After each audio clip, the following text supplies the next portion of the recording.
Breakout is an arcade video game developed by Atari. It's the first game in the block breaker genre, evolving Pong's gameplay by replacing the player paddle with breakable blocks, and changing the orientation from horizontal to vertical. In Breakout, you control the paddle using a knob to prevent the ball from leaving the stage while trying to break the blocks with it. The objective of the game is to destroy all of the blocks on the stage, twice. The game was released in May of 1976. And just like Pong, Breakout was a commercial success. Which is interesting, considering Atari had shelved this project until a certain technician was rehired. Yeah, let's talk about that. In 1975, Atari was dominating the arcade video game industry. They had released a total of 26 titles since its founding, if you also include Computer Space. Their other notable arcade machines are Pong, Tank, Indy 800, and Jet Fighter. Atari's staff has evolved and grown since the release of Pong. One of its founders had left the company back in 1973. We'll talk about him in a later episode. Alan Alcorn is now doing administrative work instead of directly designing games. And Atari now has multiple game development teams. Of the multiple development teams, the one that originally worked on Breakout is led by Steve Bristow. The concept of Breakout came to Atari when they realized that ugly people can't play Pong because nobody wants to be near them. Also, Ramtech's Clean Sweep was released in 1974. Here's what it looks like.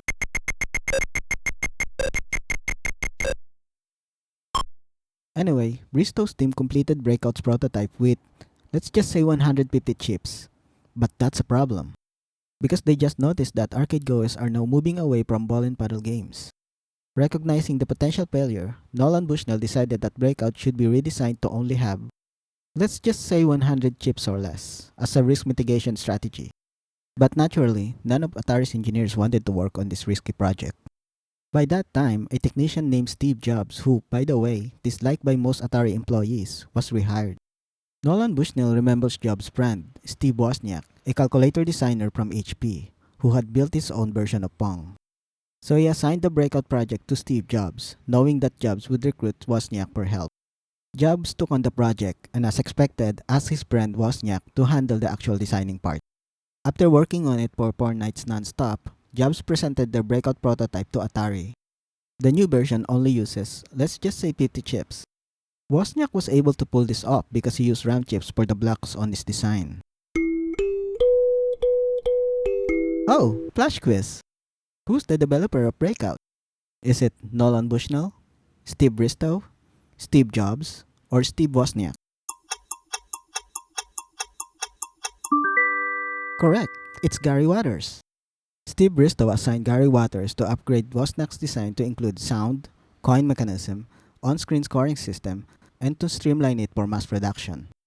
So Gary basically combines Bristow's prototype with Wozniak's prototype and ends up with a new prototype with, let's just say, 100 chips. Congratulations, Gary. Oh, wait, what's this? The judges are saying that Gary Waters is disqualified for not being a celebrity. Sorry. The actual developer of Breakout is Steve Wozniak.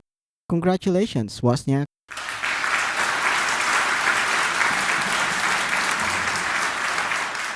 Yeah, this whole scenario is really bizarre. It feels like time and space were altered somewhat. And while researching about this whole topic, I kept encountering the phrase reality distortion field. It's really spooky. And I know I should just continue with Breakout's review, but I feel really compelled to talk more about these two anomalies, Steve Jobs and Steve Wozniak. So we're gonna temporarily pivot to that now. But be aware that the information that I'm about to present to you is inaccurate, because the conflicting sources have exaggerations and deliberate omissions concerning the specifics of this topic.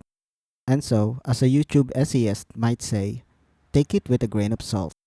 Okay, let's begin. The Adventures of Steve Wozniak and Steve Jobs.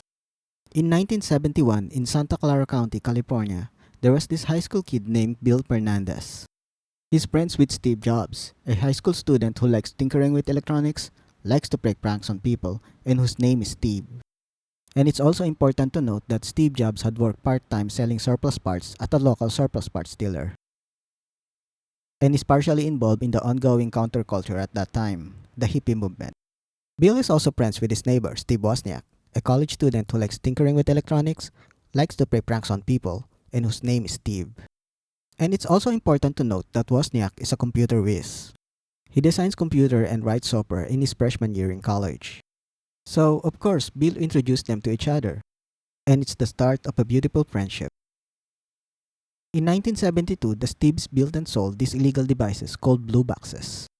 Blue boxes were used back then for phone line hacking, or pricking as it's called. It's a rabbit hole on its own, so just watch Unboxing Steve Wozniak's Blue Box and other related YouTube videos if you're interested. Wozniak built the blue boxes and Jobs sells them for $150 a piece. They sold over 200 blue boxes, only stopping after a customer robbed them during a sale. Steve Wozniak probably used some of the money that he made from that covered side hustle to buy his HP 35, the world's first handheld scientific calculator. Also that year, Steve Jobs entered college, but not at Berkeley where Steve Wozniak is studying, but at Reed, a liberal arts school, mainly because of the hippie movement. At Reed College, Jobs befriends a senior student named Robert Friedland, the school's very charismatic student body president. Friedland and Jobs kind of had a mentor-mentee relationship. It's actually Friedland who taught Jobs about the reality distortion field. Anyway, in that year, Steve Jobs tried LSD for the first time. This changes Steve Jobs' class from English student to full-blown hippie. In 1973, Steve Wozniak ran out of money for college, so he started working at Hewlett-Packard as a calculator designer. This changes Wozniak's class from engineering student to just nerd. But a happy nerd, because as an HP designer, he has access to HP's electronics parts closet, which he will surely take advantage of for all of his personal projects. This year, he took some parts from the closet to build his very own Pong machine. An impressive feat, considering Pong had only been out for a year and he had already cloned it. Meanwhile, Steve Jobs, the hippie, dropped out of college because he perceives the education being offered to him as meaningless. Man. So he just became a dirty campus hippie, auditing the classes that he's interested in. Jobs survives by returning Coke bottles for money, and he sometimes earns a bit more money for repairing equipment for the school psychology department. He also got weekly free meals at the local Hare Krishna temple.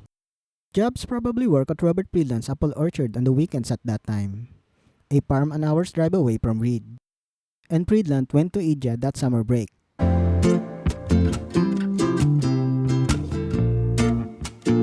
And returned with the mystique of a guru. In 1974, Steve Wozniak was still working at Hewlett-Packard. Working for a computer company is his dream job, but he still needs to go back to college to finish his engineering degree. It must have been a dilemma for him at that time. Meanwhile, Robert Friedland, the guru, graduated from Reed College, and soon after converted this apple farm into a hippie commune, which he named the All One Farm, where his followers would live one with nature and grow apples that he can then sell. Friedland put Steve Jobs in charge of the duties in the commune, so he can just focus on doing guru things. But Friedland has even grander plans, so he told Jobs that he will completely hand over the management of the whole commune to him if he studied mysticism in India to become a guru just like him. So if Steve Jobs has the money, Robert Friedland will hook him up with his contact in India that will guide him on his journey to becoming a guru.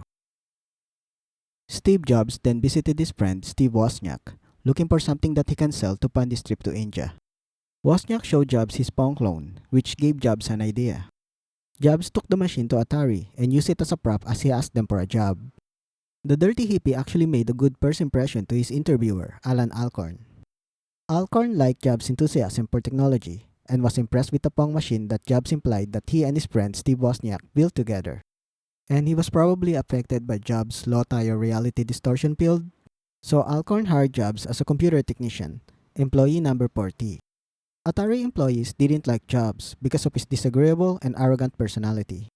Also because he's a dirty hippie that thinks he's better than anyone spiritually. And he probably tried and failed to use his reality distortion field on them multiple times. Atari's boss, Nolan Bushnell, who thinks Jobs is sometimes the smartest guy in the room probably because Jobs doesn't think like an engineer, and who's interested in Jobs' friend, Steve Wozniak, assigned Jobs to night shift instead of firing him, which actually didn't exist. Jobs is the only one on night shift. They probably just leave grunt work for him to do on his shift. Curiously, even as he's employed at Atari, Steve Jobs would still go to the All One Farm and work there for days. And after working for Atari for around 6 months, Steve Jobs now has the money needed to study mysticism in India. Interestingly enough, Steve Jobs' resignation was actually a good timing for Atari, because during that time, they were notified that the arcade machines that they sent to West Germany needs to be modified for the country's power grid. So Alan Alcorn told Steve Jobs that he should at least do one last task for Atari, that he goes to West Germany and reconfigure the arcade machines that are already there. After that, consider himself officially released and can now go to India through Germany with cheaper airline tickets because it's closer. So Jobs goes to Germany, picks the arcade machines, then goes to India where he meets up with Robert's contact. Then later with Daniel Kotke, his co-hippie. You remember Daniel Kotke, right? No? Well, Steve was probably not comfortable going to India alone. So he invited Daniel to come along and paid for his airline ticket. But maybe he didn't need to do that because India is actually full of hippies at that time. Anyway, this is the moment when Steve Jobs, accompanied by his two party members, embarks on his hippies journey, where they try and fail to meet Nib Karuri Baba, a guru devoted to the Hindu deity Hanuman, because he died 6 months earlier. Realizing that they were not fated to meet the guru, they use LSD to convince themselves to seek the next best hippie-certified guru, Haidekan Babaji. So they go to one of Haidekan Babaji's two ashram, where they meet Haidekan Babaji himself. Steve and Daniel stayed in the ashram, immersing themselves with the guru's teaching. But they're probably too high on LSD to actually pay attention. However, if they stay there long enough, it's still possible for them to achieve enlightenment, whatever that means. So try not to get culture shock by actual poor people after being a hippie for years, which is basically cosplaying as a poor person in a rich country. Try not to catch any kind of disease. Try not to get your stuff stolen. And most importantly, try not to run out of LSD until you reach enlightenment. At least they shave their heads and wear traditional Indian clothing, which makes them look somewhat enlightened. Either way, they're sick, out of LSD, and with only half the money that they should have, so at least one of them should go home early. Steve was seriously ill, so he gave Daniel the rest of his money and took the flight back home a month earlier than him. When Steve Jobs returned to California, he received the needed Western-style medical treatment for his disease. Thus concludes Steve Jobs' hippie's journey. But he's not done yet. Steve Jobs' reality distortion field is still not ready. Failing to reach enlightenment, he knows he needs to grind. So he attended some of Arthur Yanov's primal therapy sessions, and also went to the local Buddhism center where he cosplays as a Buddhist monk through the Zen master Kobun Otagawa. Which is kind of funny because he had his head shaved as a Hindu practitioner, but now he's a bald Buddhist monk. In 1975, Steve Jobs returned to Atari to ask for his job back. He went there looking like a changed man, cosplaying as a Buddhist monk and gifting Alan a Hindu book. And with a little help from his RDF, Steve Jobs got his job back. This was around the time when Nolan Bushnell was trying to have Breakout, a game that has 150 chips redesigned to have 100 chips or less. He issues the project to Steve Jobs, promising that he will get $100 for every chip eliminated from the design. Steve Jobs worked on Breakout during his shift, with Steve Wozniak, who he lets in through the back door, and with whom he will split the designer bonus evenly. And I think this was the time when Nolan Bushnell tried to poach Wozniak to join Atari, but Wozniak declined because he loves his job at HP. And after 4 nights, the Steve completed the prototype that only uses 50 chips. Gary Waters then upgrades it, but that inadvertently increased the chips to 100. So basically, 50 chips were eliminated from the original Breakout prototype. Multiply that by $100, Steve Jobs received a $5,000 designer bonus. However, Jobs told Wozniak that he only received $700, so he only gave Wozniak $350. Atari gave Breakout a prison break theme to try and trick arcade goers into thinking that it's not a ball and paddle game, but a mallet and prisoner game, promise. But there's really no need for that because as they later found out, people like this ball and paddle game. Later that year, Steve Wozniak, using parts from his Spawn clone, built his own TV terminal. A glass teletype terminal that uses a TV set as the display output. He did this because he wanted to try to connect to the ARPANET, the precursor of the internet, and play chess against a computer online. Now, terminals look like this, but don't be fooled, terminals are not computers. I guess I need to explain this. Okay, let's begin. Computers in 1975. Terminals. A terminal is not a computer.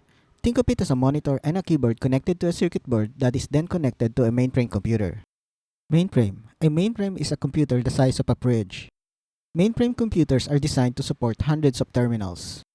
So back then, it's possible for a company to operate with just one computer. Next are mini computers. Mini computers are basically smaller and less powerful mainframe computers, the size of a mini fridge. They are designed for small businesses, so they can only support around 10 terminals or so. Next are workstations. A workstation is a computer that is connected to just one terminal, kinda like the computers of today, but the size of a desk drawer. Another key difference is that workstations are designed for specialized tasks. So a company might have had 3 workstations. One configured just for desktop publishing, one for 3D modeling, and another one for scientific calculations. Workstations usually only have one operator who processes requests from other employees, with the results being provided as printouts. And microcomputers, the latest type of computer, is a small computer that can be put on top of a desk. Microcomputers are still in its infant stage in 1975, and they only appeal to computer enthusiasts. These days, mainframes are still mainframes. Terminals are a thing of the past. Now we just use actual computers to connect to mainframes. Mini computers are now servers.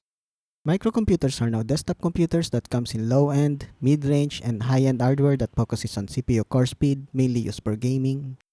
And workstations are now just desktop computers that always comes in high-end hardware that focuses on CPU core count, mainly used in rendering and calculations. Another key difference is that high-end desktop graphics cards look like this, while workstation graphics cards look like this. Anyway, so Steve Wozniak built his own terminal. Then later that year, Steve Jobs visited him looking for something that he can sell. Wozniak shows the TV terminal to Jobs, and Jobs said, "Why don't we sell that?" So they sold the TV terminal design to a local time-sharing company. Which is curious because according to Steve Wozniak's contract, anything he builds is owned by HP. So I don't know how he got away with that. And if you think about it, HP should also own a portion of Breakout, but I digress. Also that year, the Homebrew Computer Club, a club for computer enthusiasts and hobbyists, was formed. And Steve Wozniak was one of its very first members. And in one of their meetings, Wozniak first laid eyes on the very first commercially successful microcomputer, the Altair 8800, a microcomputer that uses the Intel 8080 microprocessor. It's also interesting to point out that it uses the Altair Basic, an interpreter for the BASIC programming language written by Bill Gates and Paul Allen, the very first Microsoft product. Steve Wozniak thought to himself that it would be nice to build his own microcomputer, but probably not with the Intel 8080 because that's too expensive and he would just be building something very similar to the Altair 8800. So Wozniak decided to work with the Motorola 6800 instead.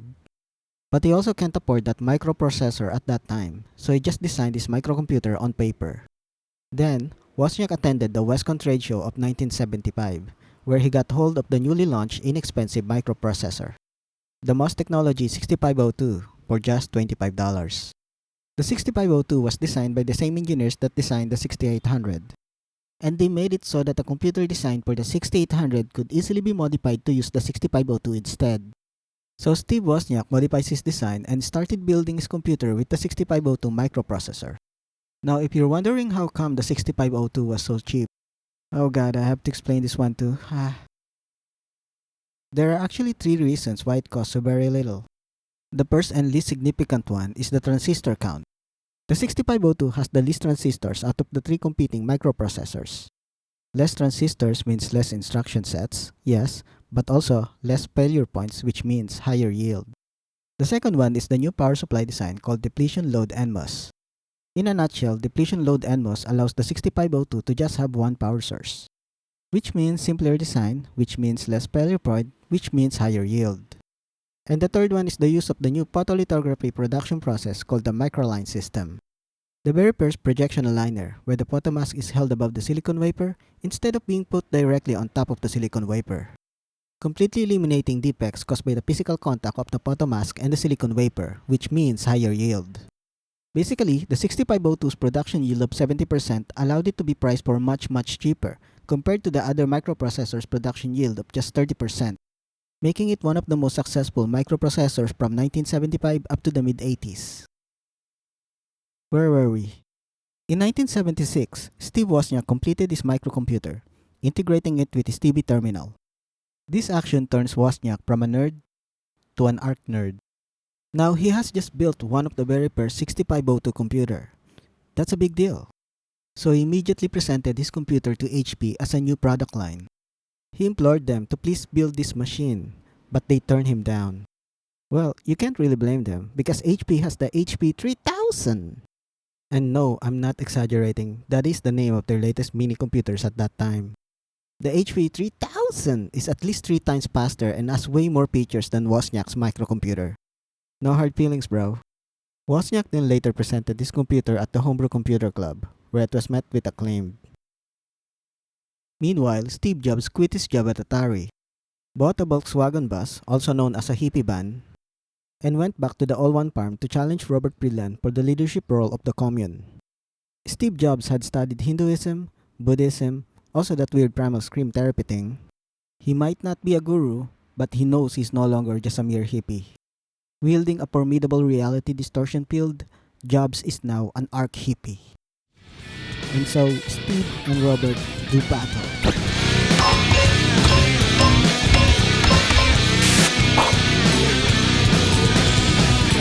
At first it looks like a tie, but slowly it became apparent that Robert's RDL is dominating the battlefield. But as Steve was about to lose, he remembered the friends that he made along the way. But this is Steve Jobs we're talking about here. Yeah, that anime cliche is not compatible with his character. And so, Steve lost. However, Robert told Steve that he has proven himself to be worthy, so he still made him the new leader of the commune. Steve Jobs led the commune from that point on. But since he didn't beat Robert, Robert still gets to keep most of the farm's profit. Robert still lives in the commune, but now leaves from time to time to do some minor things. Yeah, no, those didn't happen. I got bored with source material, so I just made some stuff up. Steve Jobs then visited Steve Wozniak, probably looking for something that he can sell, because that Apple thing didn't turn out the way he wanted. Wozniak shows his microcomputer to Jobs, and Steve Jobs said, "Why don't we start a company so we can sell printed circuit boards of your computer to hobbyists?" And so they did. Steve Jobs named their company the Apple Computer Company, and Wozniak's computer the Apple I. Yeah, he's still not over it apparently. And Wozniak didn't really have any better name in mind, so he just went along with that. To fund the startup, Steve Wozniak sold his HP35 scientific calculator, while Steve Jobs sold his hippie van. And they were able to raise more than $1,300. Steve Jobs then went to Atari to ask for investors, but Atari is too busy preparing for Breakout's breakout in May that year to hear him. Yet, an employee named Ronald Wayne did listen and joined the company, giving around 10% of the total shares. So in April of 1976, Steve Wozniak, Steve Jobs, and Ronald Wayne. Are you still with me? Yeah, I think we overshot a bit. Sorry about that. The only thing you really need to remember is that Steve Wozniak is the developer of Breakout, Atari's next big hit after Pong. And his net worth is currently estimated to be around $100 to $150 million. That's it. Okay, so how to enjoy Breakout Arcade? If you're in an arcade and you feel like playing Pong, but you don't have a friend with you, and you're ugly so no one wants to be near you, yeah, just play Breakout. And maybe if you're good at it, people might see you in a better way. And that's how you enjoy Breakout Arcade. Yeah. I'm gonna rank this game above Pong because it's inclusive to ugly people. This is the second game for 1980, so 10 more to go. Now if you can't find a Breakout Arcade machine near you, you can always just, develop your own block breaker game. Developing video games is actually really fun, also kind of zen, and not weird at all. Just try it. So yeah, bye.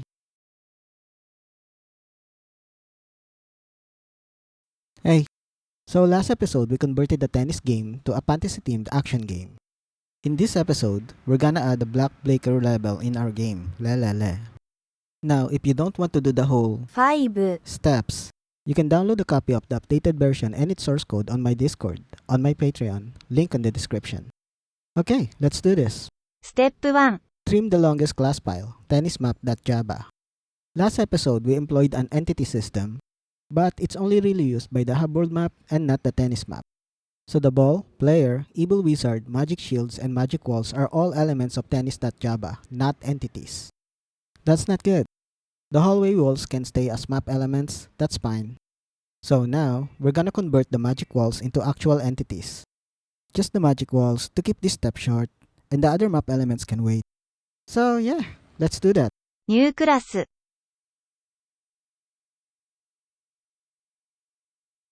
アップデートクラス。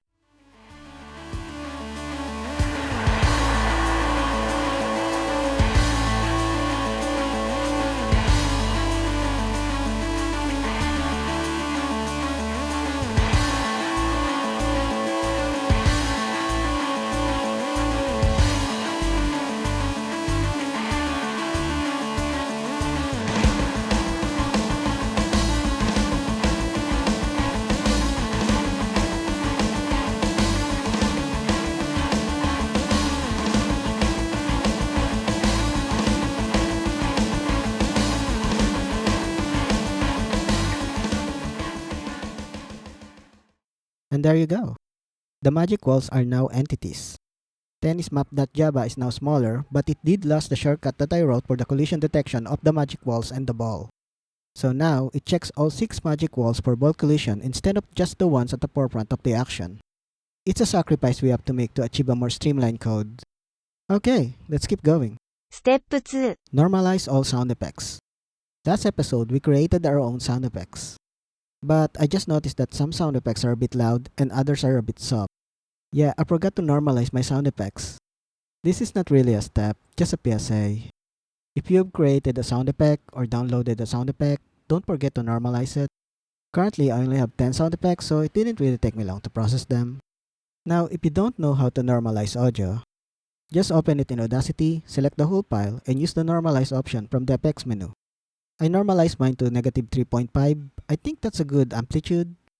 That's the amplitude of the video you're watching right now. So yeah, don't forget to normalize your sound effects. Okay, let's move on. ステップ3。 Create the block breaker level. Okay, so here's the lore of the block breaker level. You reclaim a temple from the enemies. Whether this happens before or after the first level? I don't know, we'll connect the dots later.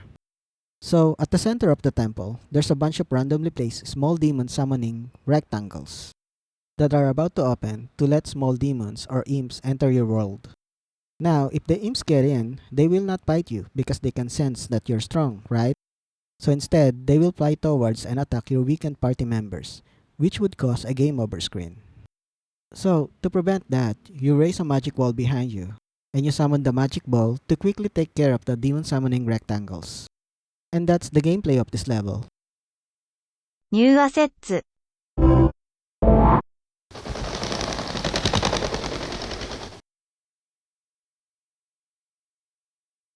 ニュークラス。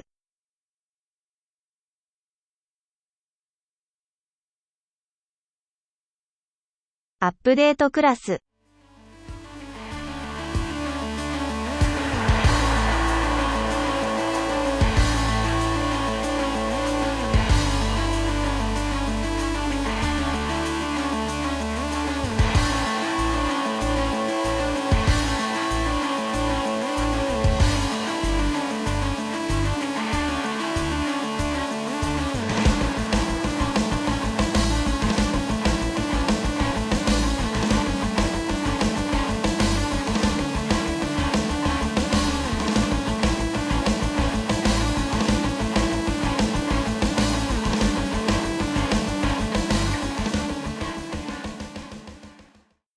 And there you go. The block breaker level. I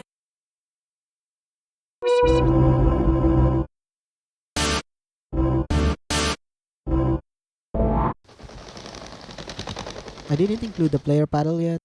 I'll explain why in the next step.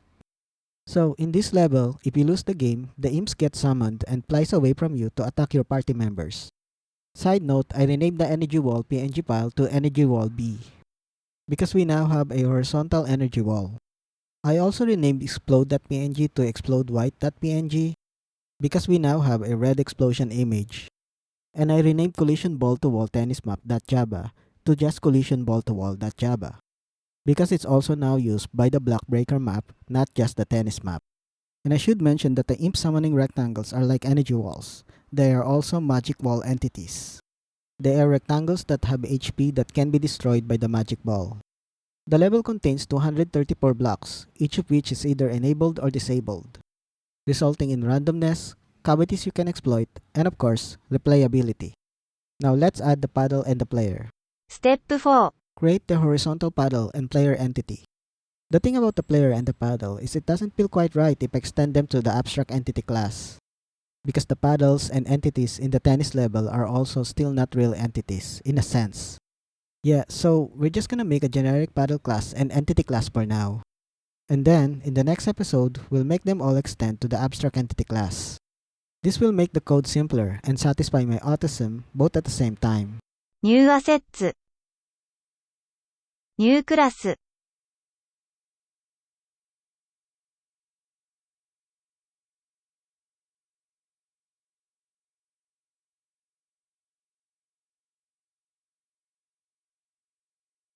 Update クラス。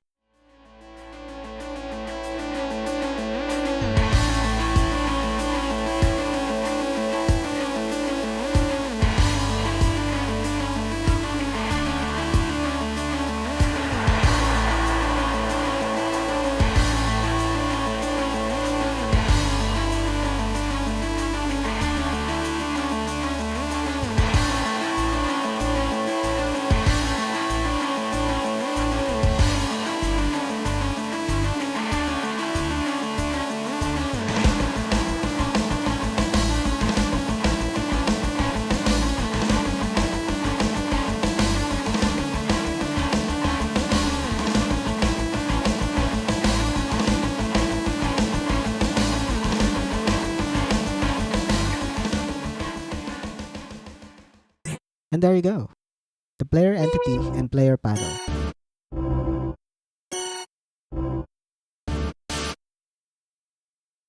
So, if you beat the level, you go back to the hub world. And if you beat both levels, the princess will show up. Side note, I add a B at the end of player paddle entity, player paddle, collision ball to player paddle entity, and collision ball to player paddle, because we now have horizontal versions of those classes. And I change how the paddle alters the direction of the ball. Before, if you hit the ball with the edges of the paddle, the ball veers more to the side. And hitting the ball with the center of the paddle makes it fly on a straighter path. Now, it's the other way around.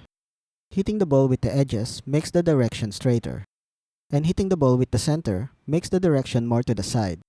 I did this because playing the block breaker level with the old mechanic is really hard. Because if the ball direction is already angular, if you can still catch it, you most likely can only hit it with the sides of your paddle, making the ball direction even more angular and harder to chase around. So yeah, it's different now. This change affects both of the levels. Now, the block breaker level ball Y speed increases as you hit the demon summoning circles. But note that the ball Y speed only goes from half the base speed to 1.5 of the base speed, whereas the tennis level ball X speed starts at the base speed up to the game speed limit. I made it this way because our block breaker is harder than our tennis due to the level depth. So yeah, I think we're done. Step 5. Finalizing and compiling. The only finalizing step that we need to do is dispose of all instances of disposable libGDX classes, and then compile the game. Just watch the last episode for the breakdown of those steps. Okay, now we have a game that we can rename to anything we want and move to anywhere we want. A game that can run on Windows, macOS, and Linux. That's it, we're done. And again, the game and the source code is on my Discord, on my Patreon, link in the description. And if you download the game, please leave a testimonial in the comment section. Thanks, bye.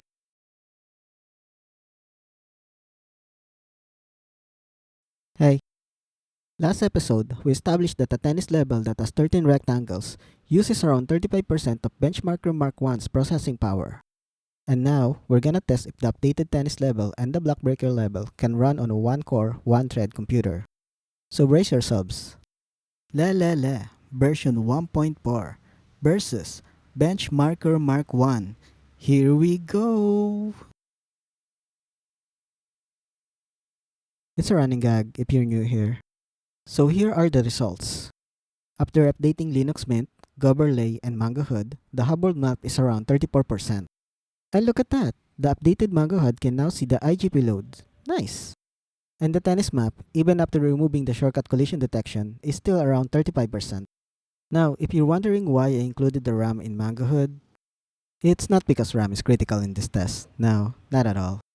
But to simply remind you that this is my channel and I can do whatever I want on it.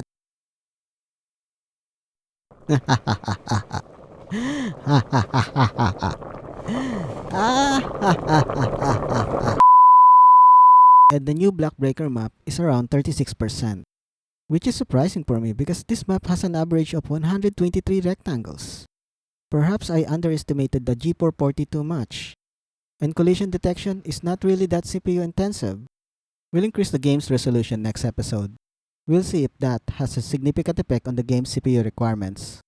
So yeah, LeLeLe version 1.4 can run on a 1-core, 1-thread desktop computer.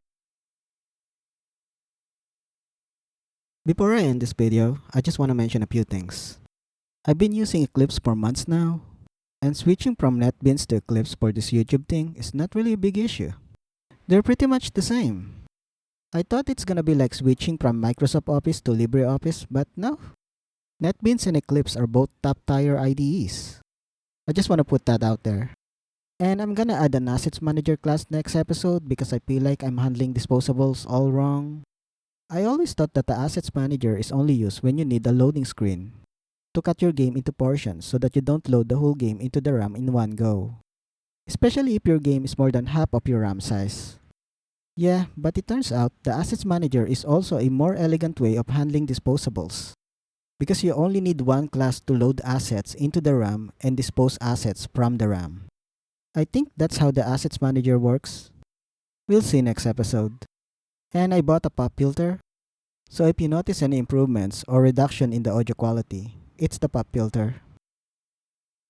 And one last thing.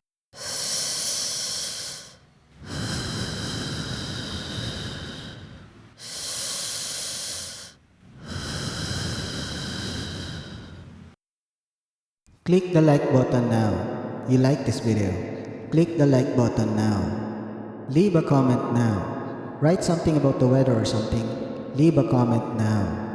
Subscribe to my channel now. You want to see the next video. Subscribe to my channel now. Share this video with a friend now. To that specific person you know that like this kind of videos. Share this video with a friend now. And support me on Patreon if you can. Yeah, that's it. End of video.